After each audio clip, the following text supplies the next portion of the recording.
এরা কখনো সফল হতে পারে না, চরিত্র তাদের বদলায় না। রব্বুল আলামিন বলেন, যারা নামাজে বিনয় হয়ে যায় তারা সফল। পক্ষান্তরে রব্বুল আলামিন বললেন, ফাওয়াইলুল লিল মুসাল্লিন। এই তো কয়েকদিন পরে রমজান শুরু হবে। কে কয় নম্বরের মুসল্লি তখন দেখতে পাবেন।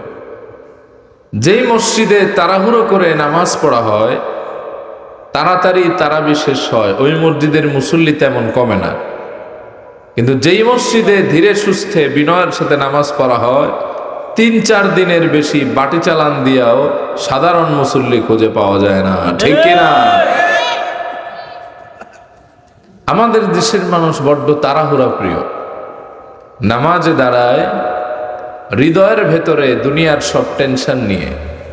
এজন্য তেলাওয়াত 1 মিনিট লম্বা হয়ে গেলে ইমাম সাহেবের উপর চড়া হয়, এমন মুসল্লি নামের কুলাঙ্গার আছে না নাই? কথা কি বাস্তব না অবাস্তব?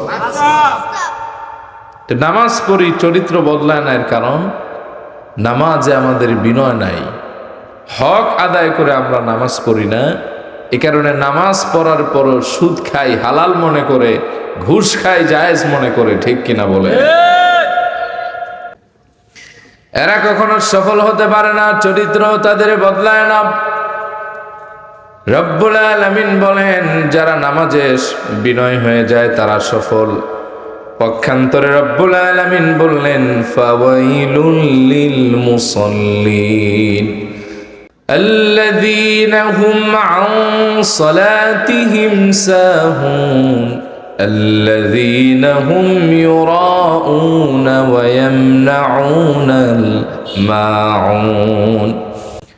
রব্বুল আলামিন বলেন, ধ্বংস সেই সব নামাজীদের জন্য যারা তাদের নামাজে তাড়াহুড়ো নিয়ে দাঁড়ায়, নামাজে অমনোযোগী হয়ে যায়, নামাজে কি পড়ে তার দিকে খেয়াল থাকে না, দুনিয়ার আকর্ষণ চিত্তে নিয়ে সালাতে দাঁড়ায়। এই নামাজ তাকে ধ্বংসের দিকে ঠেলে দেয়। রব্বুল আলামিন বলেন, এই নামাজটা আমি আল্লাহর জন্য হয় না, এই নামাজ হয় লোক দেখানো। এই নামাজের ভেতরে ইখলাস থাকে না, বিনয় থাকে না, একাগ্রতা থাকে না। ওই নামাজ কখনো আল্লাহর সন্তুষ্টির জন্য হতে পারে না, ঠিক কি না? আমাদের সমাজের ভেতরে এমন কিছু মানুষ দেখবেন, নামাজে দাঁড়িয়েছে, মনে হবে যেন তারে পিটায় দাঁড় করাইছে। কেবলা একদিকে তার চেহারা থাকে, আর একদিকে, এরকম আছে না নাই?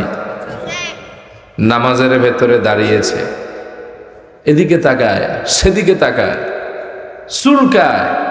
আমি এমন মানুষও দেখছি নামাজে দাঁড়ায় পান চাবায়, আছে না নাই? কথা কি বাস্তব না অবাস্তব?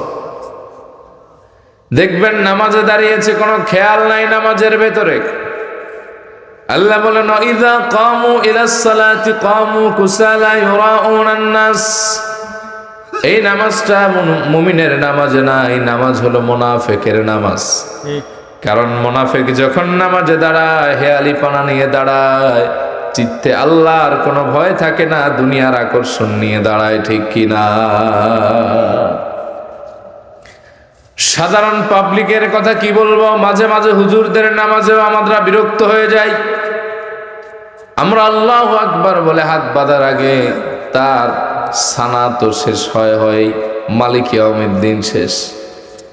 আমরা রুকুতে গিয়ে এক সেজদায়, এক তাসবিহ পড়ার আগে তার আর এক সেজদা দেওয়া শেষ, এরকম আছে না নাই? একবার এক জায়গায় নামাজ পড়লাম, সালাতুল আসর, আসরের ফরজ নামাজ কয় রাকাত? ইমাম সাহেব ভুলে পড়ে ফেলছে 6 রাকাত। তো যখন 4 রাকাতের সময় দাঁড়াচ্ছে, পেছন থেকে আমি লোকমা দিলাম, আল্লাহু আকবার। দেখি কেউ আর কিছু কয় না, ভাবলাম আমারই মনে হয় তারটা ছিঁড়ছে, চাইবা যাই।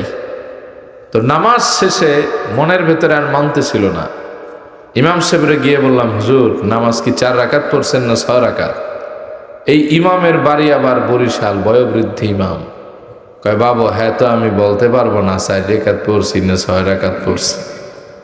তো কথা তো ঠিকই, বললে তো আর প্যাচ লাগাইতে, বলতে পারলে তো আর প্যাচ লাগতো না। আমি বলার পরে এখন মসজিদে হয়ে গেছে 2 পক্ষ। এক পক্ষ কয় মনে হয় 4 রাকাত পড়ছি, আর এক দলে কয় না 6 রাকাতই পড়ছি। দুই পক্ষের ঝামেলার মাঝখানে এক চিকন আলী দাঁড়ায় গেছে, দাঁড়ায় কয় হুজুর আমার কাছে সমাধান আছে। কয় রাকাত পড়ছেন আমি কই? আমরা বললাম ভাই কেউ পারল না, আপনি পারলেন কেমনে?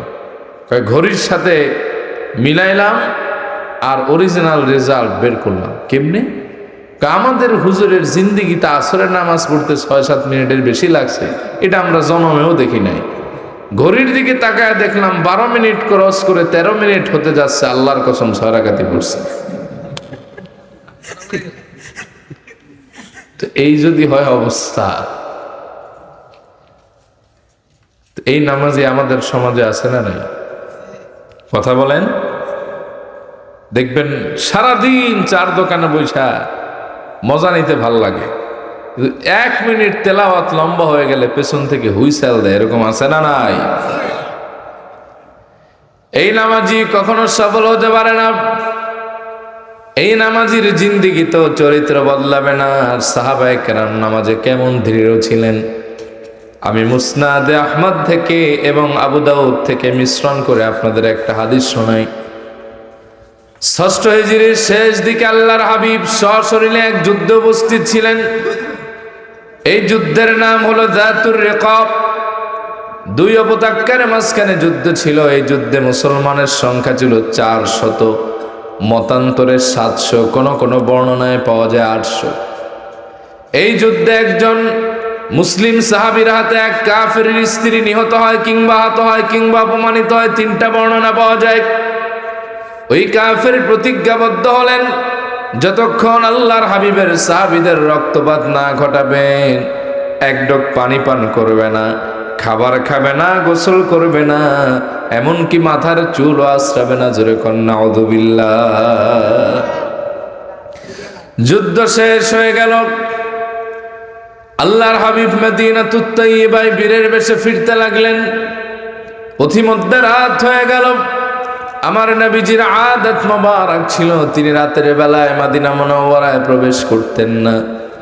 সাহাবীদেরকে বললেন, সাহাবীরা আজ আর মদিনায় যাব না, এই জায়গায় রাত্রি যাপনের ব্যবস্থা করো, তাঁবু গাড়ো, খাবারের আয়োজন করো, ঘুমানোর ব্যবস্থা করো। সব আয়োজন কমপ্লিট হয়ে গেল। এবার ঘুমোতে যাওয়ার পালা।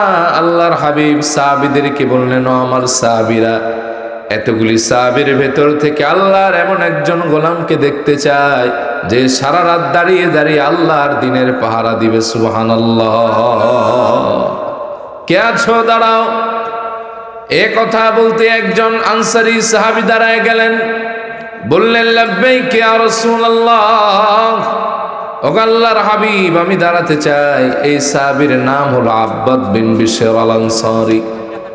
ওনারে দেখে আরেকজন সাহাবী পেছন থেকে দাঁড়ায় গেলেন, তার নাম হলো আম্মার বিন ইয়াসির, মুহাজির সাহাবী, ইসলামের প্রথম শহীদ হযরত সুমাইয়ার সন্তান।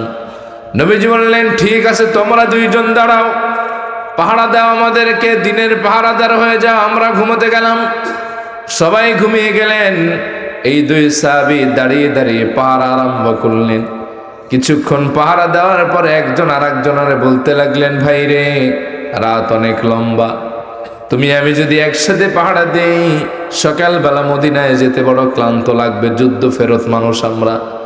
আসো রাতকে 2 ভাগ করি, 1 ভাগে আমি পাহারা দেই, তুমি ঘুমাও, আবার তুমি পাহারা দিবা, আমি ঘুমাবো।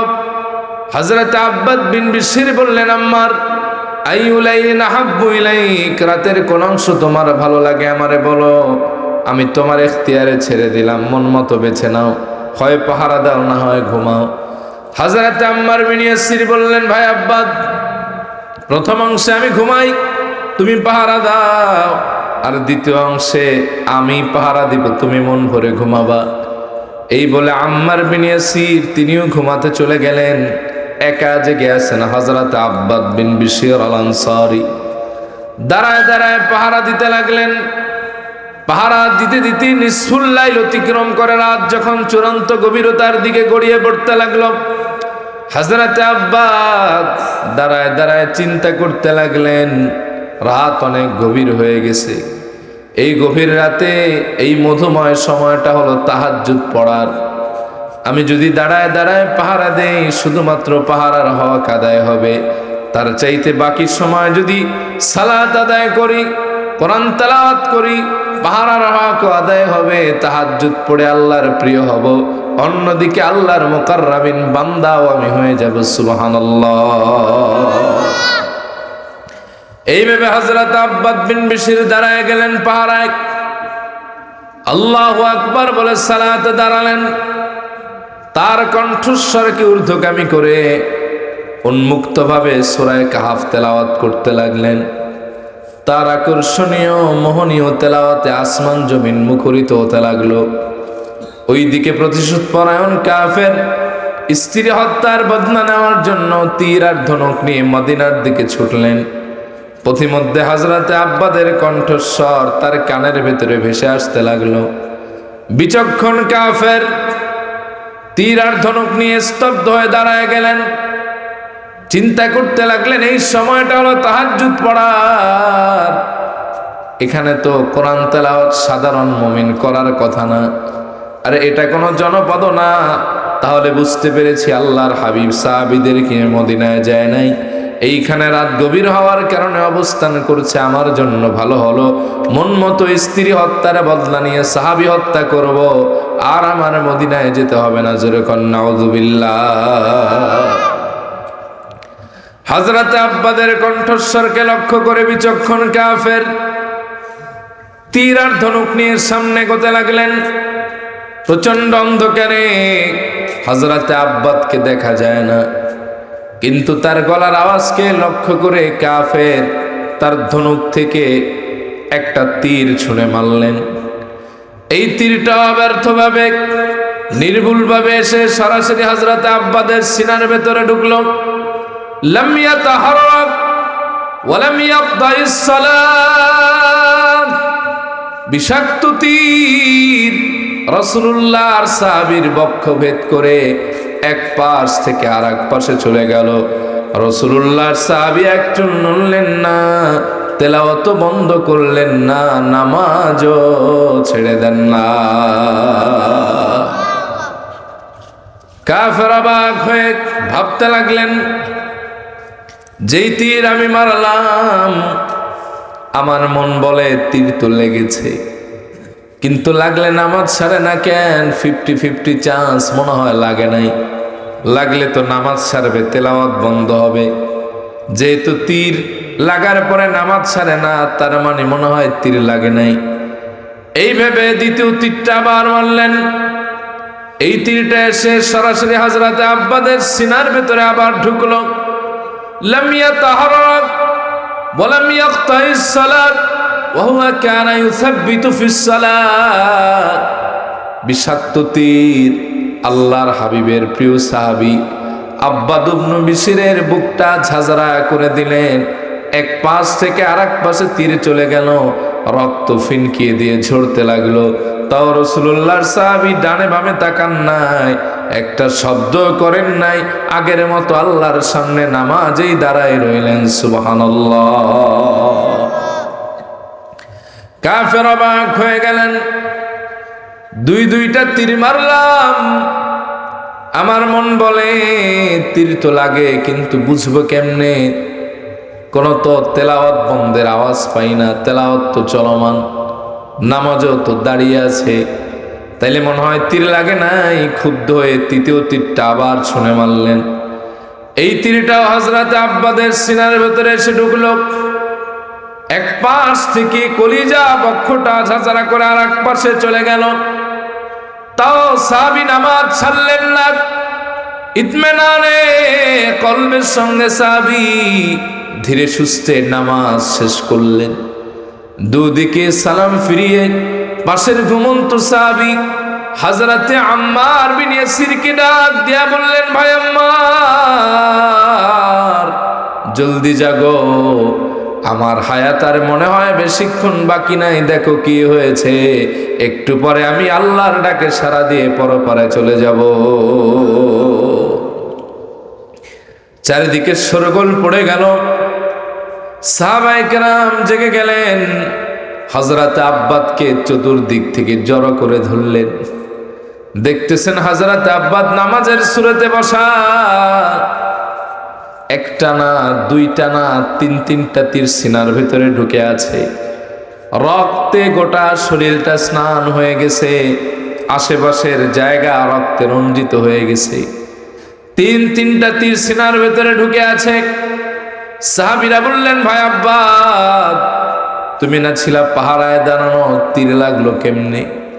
হযরত আব্বাস বললেন, ভাইরা, গভীর রাতে চিন্তা করলাম তাহাজ্জুদ পড়ার সময় হয়েছে, তাহাজ্জুদ পড়ি, ভালো লাগবে, পাহারার মনোযোগ বাড়বে, কোরআন তেলাওয়াতে হৃদয়টা প্রশান্ত হবে, পাহারার হক আদায় হয়ে যাবে, আল্লাহর মুকাররাবিন বান্দাদের খাতায় নামটা উঠবে। সাহাবীরা বললেন, ভাই আব্বাস, সবই তো বুঝলাম, কিন্তু প্রথম তীরটা যখন খাইলা, নামাজ কেন ছাড়লে না? তাহলে তো বাকি দুইটা তীর আর লাগতো না, কেন এই ভুল করলে?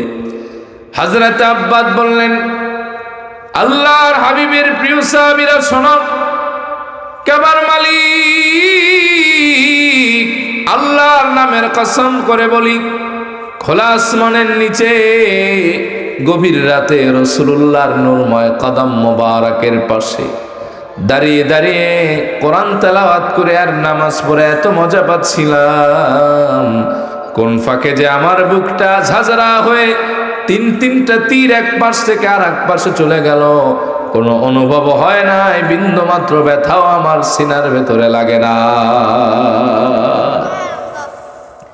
সাহাবীরা, কাবার মালিক আল্লাহর নামের কসম করে বলি, গভীর রাতে খোলা আসমানের নিচে সালাত আদায় করে এত মজা পাচ্ছিলাম, যদি আবার মাথার ভেতরে এই চিন্তার উদয় না হতো, আল্লাহর হাবিব আমাকে দায়িত্ব দিয়েছেন পাহারার, এই মুহূর্তে আমার শাহাদাত নসিব হয়ে গেলে রাসূলুল্লাহর আদেশের অমান্য হবে, সাহাবায়ে কেরামদের জীবনটা ঝুঁকিপূর্ণ হয়ে যাবে।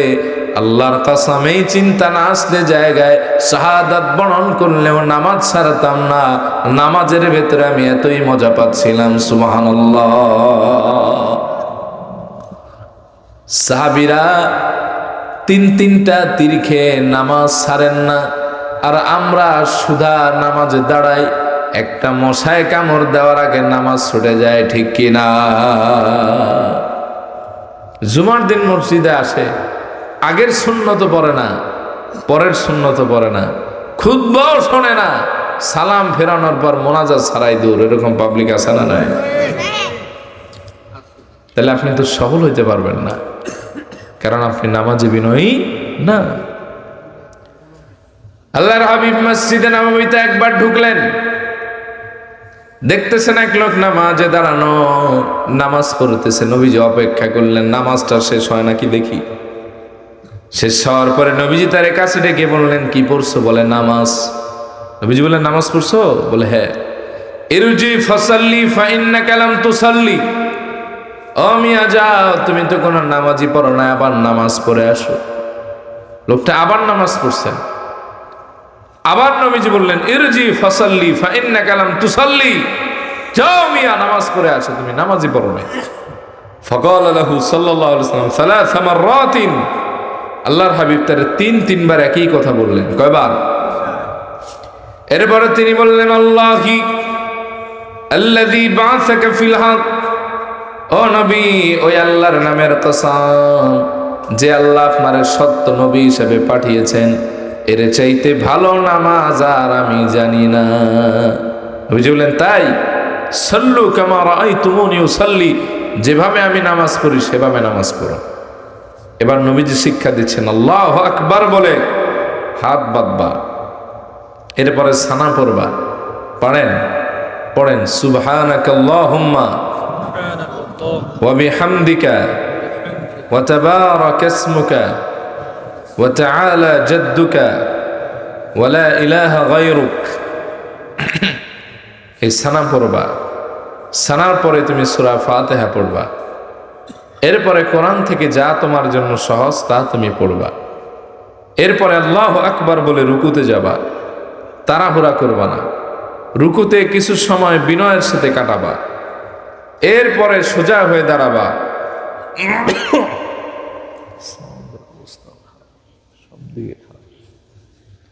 শুনতেছেন আপনারা? এরপরে সোজা হয়ে দাঁড়াবা, দাঁড়ানোর পরে সেখানে কিছু সময় অতিবাহিত করবা, এরপরে ধীরে সুস্থে সেজদা দিবা, তাড়াহুড়া করবা না। সেজদায় গিয়ে তাসবিহ পড়বা, দুই সেজদার মাঝখানে কিছু সময় বসবা, এরপরে আবার সেজদা দিবা। এভাবে নামাজ শেষ পর্যন্ত আদায় করবা। সুবহানাল্লাহ পড়েন। এটা হলো আমি রসুলের নামাজ। কিসের নামাজ? কিন্তু আমাদের দেশে দেখবেন রুকুতে গিয়া অর্ধেক কোমরও সোজা হয় না, এরকম আছে না নাই? এমন হয়ে থাকে। সেজদা একটা আমরা দিতারি না, দুইটা শেষ, আছে না নাই? এভাবে নামাজ পড়লে চরিত্র বদলাবে না। এই নামাজ দিয়ে কখনো নাজাত আশা করা যায় না। এজন্য আল্লাহর হাবিব বলেছেন, নামাজের ভেতরে তোমরা 4টা কাজ করো। কয়টা কাজ? এই 4টা কাজ যদি কোনো ব্যক্তি করতে পারে, প্রতিদিনের নামাজে তার জীবনের গুনাহ মাফ হয়ে যাবে। وعن عبادة بن الصامت رضي الله تعالى عنه أنه قال قال النبي صلى الله عليه وسلم 5 صلوات افترضهن الله। আল্লাহর হাবিব বলেন, 5 ওয়াক্ত নামাজ আল্লাহ আমাদের জন্য ফরজ করেছেন। এই 5 ওয়াক্ত নামাজে যে ব্যক্তি 4টা কাজ করবে। কয়টা কাজ? মান আহসানা উযুহুন্না, সুন্দর করে ওযু করবে। ওয়াসাল্লাহুন্না লিওয়াক্তিহিন্না, সময় মতো নামাজ পড়বে। ওয়া তাম্মা রুকুআহুন্না, বিনয়ের সাথে রুকুটা আদায় করবে, তাড়াহুড়া করবে না। ওয়া তাম্মা খুশুআহুন্না, সিজদা সহ গোটা নামাজটা আল্লাহর ভয়ে পড়বে। এই 4টা কাজ যে করবে, কানা লাহু আলাল্লাহি আহদুন, আল্লাহর পক্ষ থেকে তার জন্য একটা ওয়াদা আছে, তা হলো আইয়াগফিরা লাহ, আল্লাহ পাক তাকে মাফ করে নিষ্পাপ বানায় দিবেন। ওয়ামান লাম ইয়াফআল যালিক ফালাইসা লাহু আলাল্লাহি আহদুন ইন শাআ আযাবা ওয়া ইন শাআ গফারা লাহ। আল্লাহর হাবিব বলেন, এই 4 কাজ যে করবে না তার জন্য কোনো ওয়াদা নাই। আল্লাহ চাইলে তারে মাফ করতে পারেন, আবার চাইলে তারে আযাবও দিতে পারেন। তাহলে নামাজে বিনয় হওয়ার দরকার আছে না নাই? এই 4টা কাজ কি বেশি কঠিন? 1 নম্বরে সুন্দর করে ওযু করবেন। জোরে বলেন, কি করবেন? মরার মতো বৈশা থাকলে তো হবে না ভাই, জোরে বলেন। আপনারা যা আছেন এখানে, আমার মসজিদের অর্ধ কাতারের মুসল্লিও না। বলা ফখর, জনবলে কম হন, মনোবলে কম হবেন না। জনবলে কম হন, মনোবলে কম হবেন না। একটা আওয়াজ দিয়েন। কয়টা কাজ করার কথা বলছি? এবার ঠিক আছে। 1 নম্বরে সুন্দর করে ওযু করা। জোরে বলেন, কি করা? 2 নম্বরে সময়ের মতো নামাজ পড়া। 3 নম্বরে রুকুটা বিনয়ের সাথে আদায় করা, সেজদাটা তাড়াহুড়া মুক্ত বিনয়ের সাথে আদায় করা। এই 4টা কাজ করলে তার জন্য একটা ওয়াদা আছে, আল্লাহ তার জীবনের গুনাহ মাফ করে দিবেন। এই 4টা কাজ কি বেশি কঠিন? এজন্য নামাজে বিনয় হবেন। যে নবীজির কোনো গুনাহ ছিল না, খাতা ছিল না, যিনি ছিলেন মাসুম, সেই রাসূল আমার নামাজে যখন দাঁড়াতেন, এত লম্বা নামাজ ছিল, নবীজির কদম মোবারকের গোলানে মোবারক গুলি ফেটে যেত। وعن عائشة رضي الله تعالى عنها أنها قالت أن نبي الله صلى الله عليه وآله وسلم كان يقوم في الليل حتى تتفتر قدماه. قالت عائشة لم تصنع هذا يا رسول الله وقد غفر الله لك ما تقدم من ذنبك ما تأخر. قال فلا أحب أن أكون عبدا شكورا. আম্মা জান আয়েশা বলেন, আমার প্রিয় রাসূল যখন রাতের বেলায় নামাজে দাঁড়াতেন, এত লম্বা সময় ধরে প্রিয় রাসূল নামাজ পড়তেন, আল্লাহর হাবিব দাঁড়াতে দাঁড়াতে তার কদম মোবারকের গোড়ালি মোবারক ফেটে ফুলে ফেপে যেত। সুবহানাল্লাহ। আমি একদিন বললাম, ইয়া রাসূলুল্লাহ ওয়া ইয়া হাবিবাল্লাহ, এত কষ্ট আপনি কেন করেন? আল্লাহ তো আপনার সব খাতা মাফ করে দিয়েছেন। নবীজি বললেন, আফালা উহিব্বু আন আকুনা আবদান শাকুরা। আয়েশা, তুমি কি চাও না আমি আল্লাহর কাছে একজন শুকরগুজারি বান্দা হয়ে যাই? আয়েশা, নামাজের ভেতরেই তো আমি মজা পাই, নামাজে দাঁড়ালেই তো আমার আল্লাহর শুকরিয়া গাইতে বেশি ভালো লাগে। সুবহানাল্লাহ পড়েন। এজন্য আল্লাহর হাবিব বলেন, হুব্বিবা ইলাইয়ান নিসাউ ওয়াত-তিব ওয়াজআলাত কুররাতু আইনি ফিস সালাহ। আল্লাহ আমার কাছে আমার স্ত্রী এবং সুগন্ধিকে প্রিয় করে তুলেছেন, এবং আমি রসুলের চোখের শীতলতা, হৃদয়ের প্রশান্তি আল্লাহ নামাজের ভেতরে লুকিয়ে রেখেছেন। সুবহানাল্লাহ। আপনার আমার তাড়াহুড়ার ঠেলায় রুকু হয় না, সেজদা হয় না, আর মাঝখানে যে কিছু গুরুত্বপূর্ণ দোয়া আছে তা পড়ার সুযোগ পাই না। কথা কন ঠিক কিনা? দেশে অনেক আলেমরাই পড়ে না, তো পাবলিক পড়বে কি? নামাজের ভেতরে এমন 4টি দোয়া আছে যা আপনার জীবনকে সমৃদ্ধ করবে, সুন্দর করবে, আপনার জীবনকে আল্লাহ তাআলা বরকতে পরিপূর্ণ করে দিবে। কয়টা দোয়া? 4টা দোয়া মুখস্থ করে নেন। 1, যখন গায়রিল মাগদুবি আলাইহিম ওয়ালাদ-দাল্লিন পড়বেন তখন পড়বেন আমিন। জোরে বলেন, কি পড়বেন? কেন পড়বেন? সেই বুখারীর বর্ণনা, আল্লাহর হাবিব বলেন, ইদা ক্বালা আহাদুকুম আমিন, যখন তোমাদের কেউ বলে আমিন, ফাকালাতিল মালাইকাতু ফিস সামাই আমিন, তখন আকাশের ফেরেশতারাও বলে আমিন। ও সাহাবীরা শোনো শোনো, আকাশের ফেরেশতার সাথে যার আমিন বলাটা মিলে যায়, গুফির লাহু মা তাকদ্দামা মিন যামবি, আমার আল্লাহ তাআলা তার পূর্বের গুনাহগুলি সব মাফ করে দেয়। 2 নম্বরে সামি আল্লাহু লিমান হামিদার পরে একটা দোয়া আছে, পারেন? রব্বানা, সবাই পড়েন, কি বলবেন? আল্লাহর হাবিব বলেন, সেই মুসলিমের বর্ণনা, ইদা ক্বালা আল ইমামু সামি আল্লাহু লিমান হামিদা, যখন ইমাম সাহেব বলে সামি আল্লাহু লিমান হামিদা, কুলু রব্বানা লাকাল হামদ, তখন তোমরা বলো রব্বানা। এটার অর্থ কি জানেন? হে আমাদের রব, প্রশংসা আপনার জন্য, আপনি প্রশংসিত। আল্লাহর হাবিব বলেন, যখন তোমরা রব্বানা লাকাল হামদ বলো, আকাশের ফেরেশতারাও তোমাদের সাথে সাথে রব্বানা লাকাল হামদ বলে। যার রব্বানা লাকাল হামদ বলাটা আকাশের ফেরেশতার সাথে মিলে যায়, গুফিরা লাহু মা তাকদ্দামা মিন যামবি, আল্লাহ আবার তার জীবনের গুনাহগুলি মাফ করে দেন। 3 নম্বর দোয়া, রব্বানা লাকাল হামদের পরে পড়েন হামদান কাসীরান তাইয়িবান মুবারাকান ফীহ। দোয়াটা কি বেশি কঠিন?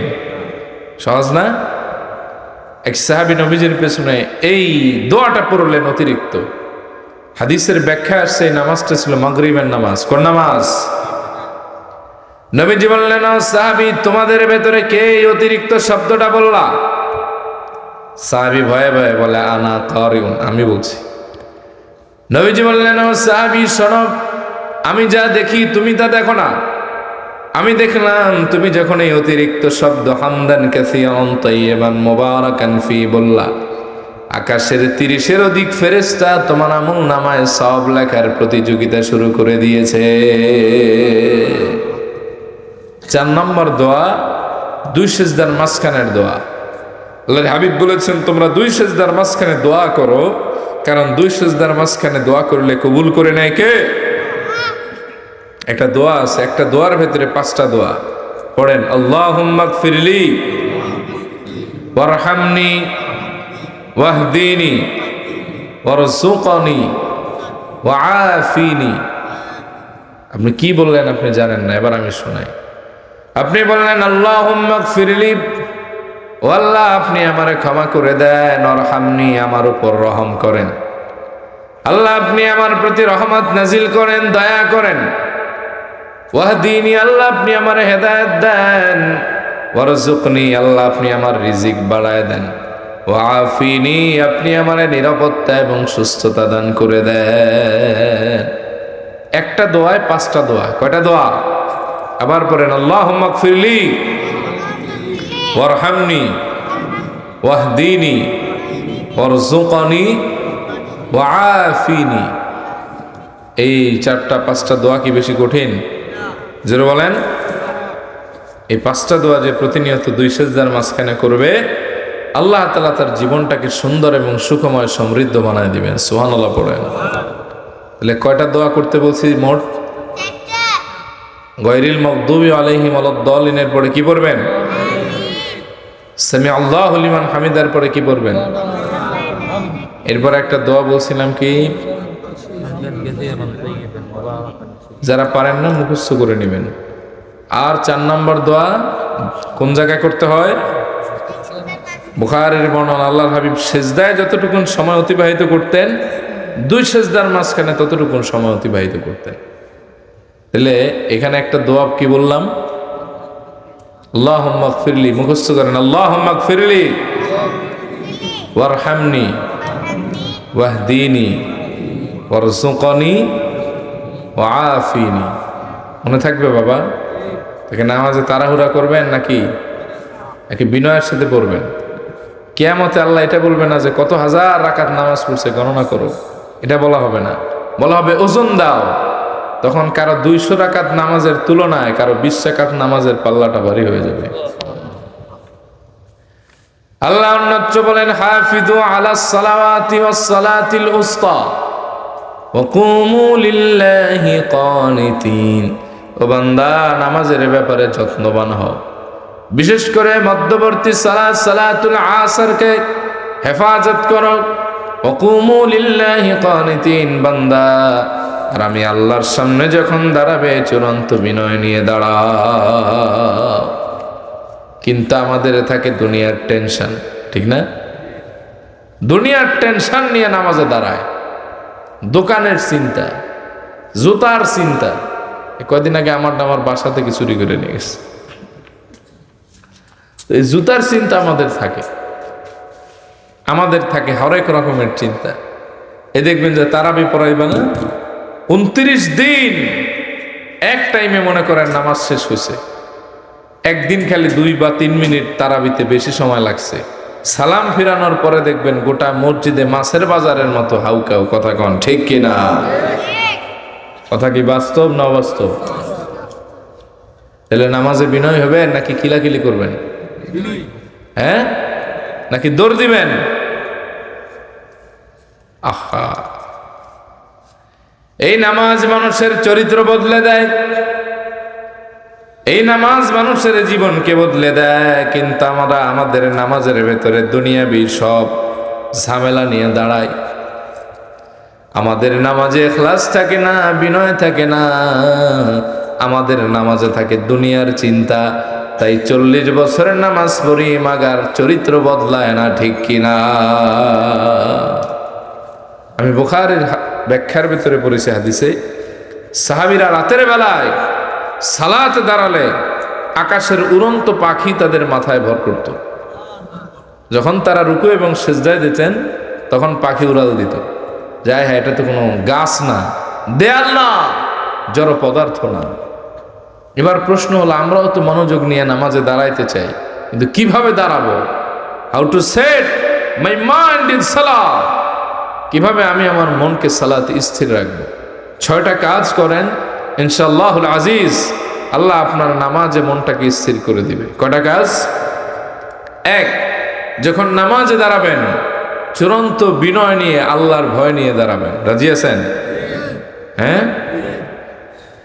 এমন ভাবে দাঁড়াবেন যেন রব্বুল আলামিনকে আপনি দেখছেন। আর যদি আল্লাহরে না দেখেন, আল্লাহ আপনারে দেখতেছেন।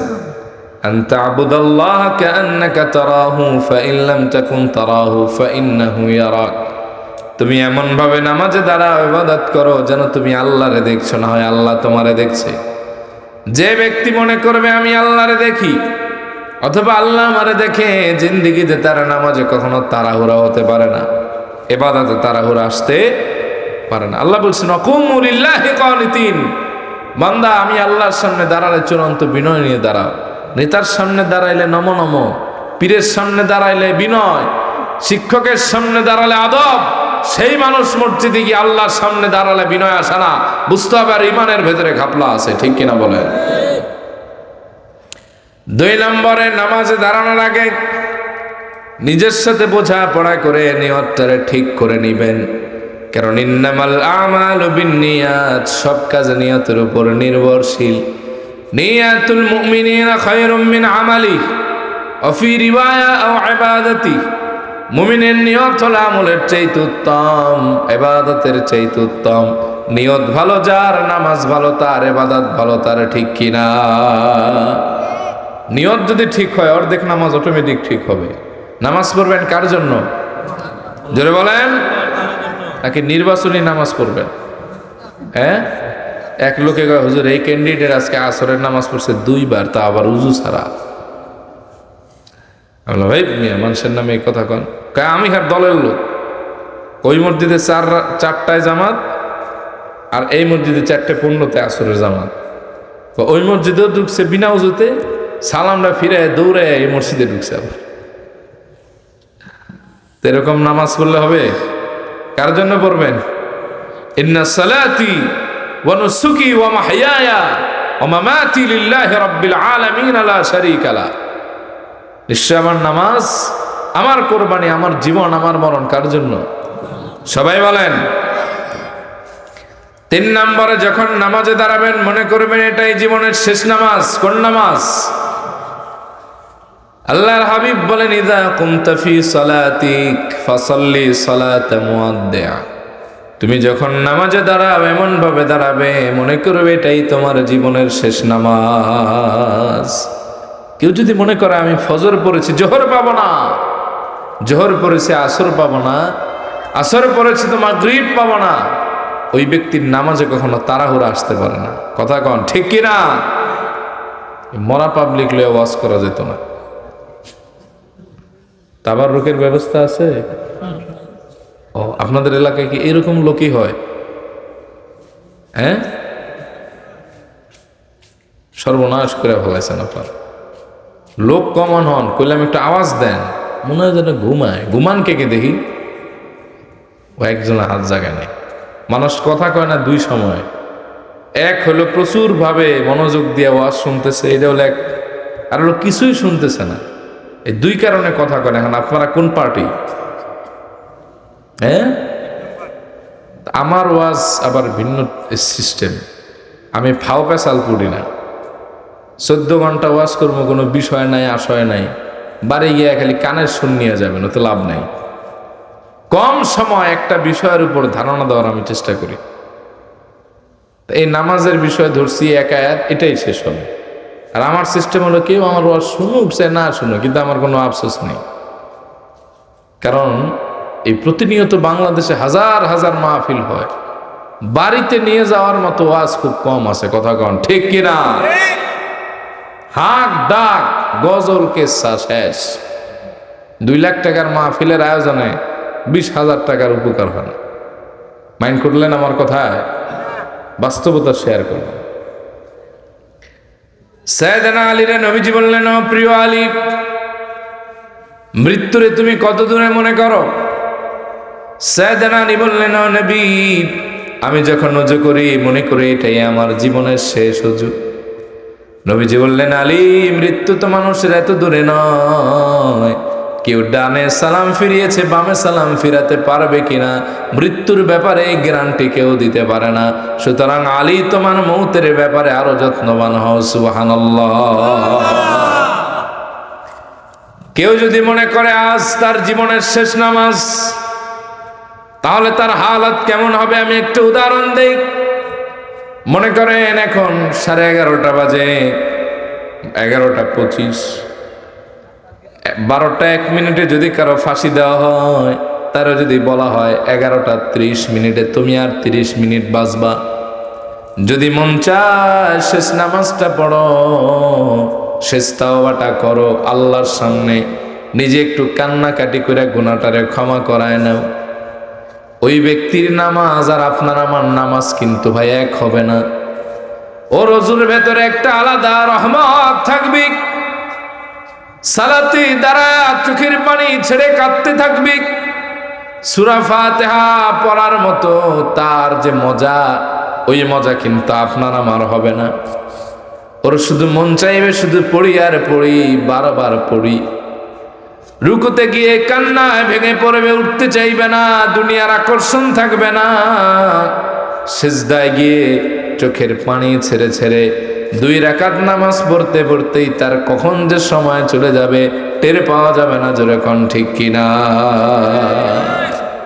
কারণ এটাই তার জীবনের শেষ নামাজ। সে মনে মনে আল্লাহরে বলবে, আল্লাহ মৌত যেহেতু দিবে না, হারে সেজদায় যদি আমার মৌতটা হইতো, আল্লাহ নামাজে যদি আমার মৌতটা হইতো, তাহলে আমার মতো ভাগ্যবান আর কেউ হতো না। 4 নম্বর, নামাজে দাঁড়ায় মৃত্যুর কথা স্মরণ করবেন। কিসের কথা? আল্লাহর হাবিব বলেন, যাক্কির আল মাউত ওয়া আনতা ফিস সালাত। তুমি যখন নামাজে দাঁড়াও, নামাজে দাঁড়িয়ে মৃত্যুর কথা স্মরণ করবে। কারণ নামাজে যখন দাঁড়ায় কোনো মানুষ মৃত্যুর কথা স্মরণ করে, নামাজে তার মনটা অটোমেটিক স্থির হয়ে যায়। কখনো দাঁড়ায় চিন্তা করছেন? হ্যাঁ, করে দেখেন। সাইয়েদনা ওমর বলেন, মরার আগে একবার মরে দেখো, তাহলে তুমি নিজেই নিজের হিসাব মিলাতে পারবা। নামাজে দাঁড়িয়ে চিন্তা করে দেখবে, না হায় জীবনের তো অর্ধেকের বেশি সময় চলে গেল, আর কয়দিন বাঁচব। কালো কুচকুচে দাড়িগুলি সাদা হয়ে গেল, চোখের পাওয়ার আস্তে আস্তে কমতে লাগলো। দুনিয়ায় নিজ হাতে কত স্বজনদেরকে দাফন দিলাম, এখন যদি আমার মরণ হয়ে যায়, কবরে আমার হালাত কি হবে একটু ভাবেন।